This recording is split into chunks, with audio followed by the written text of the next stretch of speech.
आजकल माहौल में सियासत काफी गरमाई हुई है, चाहे चुनावों का शंखनाद हो या कर्नाटक में कांग्रेस की बम्पर जीत। अभी हर जगह राजनीति छाई हुई है। हम बात कर रहे हैं राजस्थान सरकार में पूर्व उप मुख्यमंत्री रह चुके सचिन पायलट की। जी हाँ, आज का हमारा खास प्रोग्राम है सचिन पायलट की चुनावी यात्रा पर, जो इस समय काफी चर्चा बटोर रही है। पर आखिर सचिन पायलट जो ये यात्रा कर रहे हैं, इसके पीछे का उद्देश्य क्या है और इस यात्रा से किसे फायदा होगा और किससे नहीं, ये भी हम इस खास प्रोग्राम में आपको बताने वाले हैं।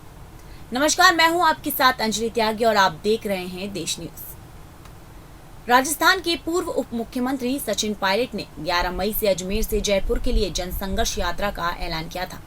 जयपुर में 9 मई को पायलट ने प्रेस कॉन्फ्रेंस के जरिए जनसंघर्ष पदयात्रा निकालने के पीछे की वजह भी बताई थी।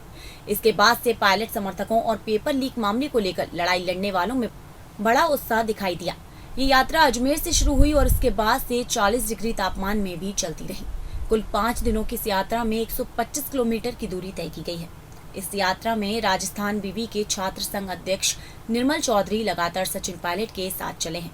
निर्मल का कहना है कि पेपर लीक मामले को लेकर सभी में गुस्सा है, कार्रवाई भी ठोस नहीं हो पाई है। इसके खिलाफ हम सभी युवा हैं, इसलिए हम और हमारे जैसे हजारों लाखों छात्र और युवा इस पद में भाग लिए हैं। अजमेर से आरंभ हुई 125 किलोमीटर लंबी जनसंघर्ष यात्रा का समापन जयपुर में आयोजित होने वाली जनसभा के साथ होगा। पेपर लीक मामले को लेकर आगे अभी और भी ऐसी लड़ाई चल सकती है। उल्लेखनीय है कि पायलट ने वसुंधरा राजे के नेतृत्व वाली पूर्ववर्ती भाजपा सरकार के कथित भ्रष्टाचार के मामलों में कार्रवाई को लेकर 11 अप्रैल को यहां एक दिन का अनशन भी किया था। पायलट ने मंगलवार को राजस्थान के मुख्यमंत्री अशोक गहलोत पर निशाना साधते हुए कहा था कि गहलोत का हालिया भाषण ये दर्शाता है कि उनकी नेता सोनिया गांधी नहीं बल्कि वसुंधरा राजे हैं। पायलट और गहलोत के बीच 2018 के आखिर में राज्य में कांग्रेस की सरकार बनने के समय से ही नेतृत्व को लेकर खींचतान चली आ रही है। राजस्थान विधानसभा चुनाव से कुछ महीने पहले कांग्रेस नेता सचिन पायलट ने अपनी ही पार्टी की मुश्किलें बढ़ा दी हैं। दरअसल राजस्थान कांग्रेस के पूर्व अध्यक्ष पायलट 11 मई को 5 दिन की जनसंघर्ष यात्रा पर निकल चुके हैं। अजमेर से जयपुर जा रही इस पदयात्रा में पायलट पूर्व सीएम वसुंधरा राजे के कार्यकाल में हुए घोटालों और भ्रष्टाचार समेत कई मुद्दों पर कांग्रेस सरकार को घेर रहे हैं। उल्लेखनीय है कि 3 साल पहले की गई बगावत के बाद से सचिन पायलट अपनी ही सरकार में दरकिनार चल रहे हैं। उसके बाद से सचिन पायलट और अशोक गहलोत की राजनीतिक जंग और तेज हो गई है। दोनों की सुलह कराने की तमाम कोशिशें असफल साबित हो रही हैं। वहीं दूसरी तरफ समय के साथ साथ पायलट के तेवर और भी उग्र होते चले गए।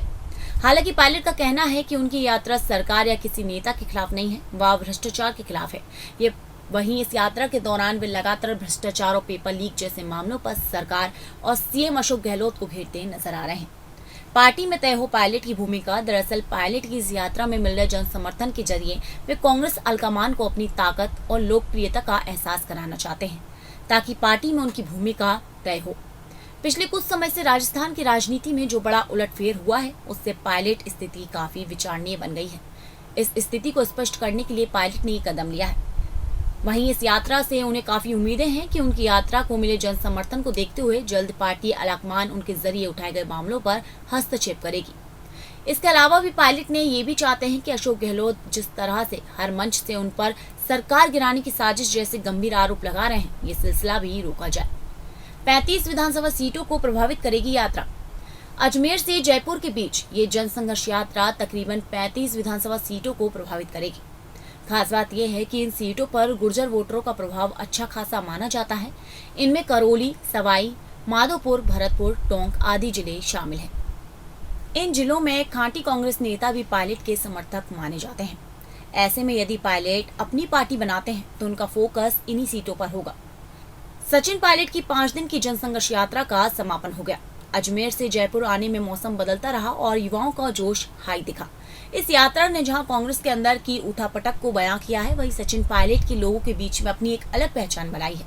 अब देखना यह है कि आने वाले दिनों में कांग्रेस सचिन पायलट के जरिए उठाए गए मामलों पर हस्तक्षेप करती है या नहीं, और इस यात्रा से सचिन पायलट को कोई फायदा होता है या ये यात्रा भी बस यादों में रह जाएगी। फिलहाल प्रोग्राम में बस इतना ही। देखते रहिए देश न्यूज। नमस्कार।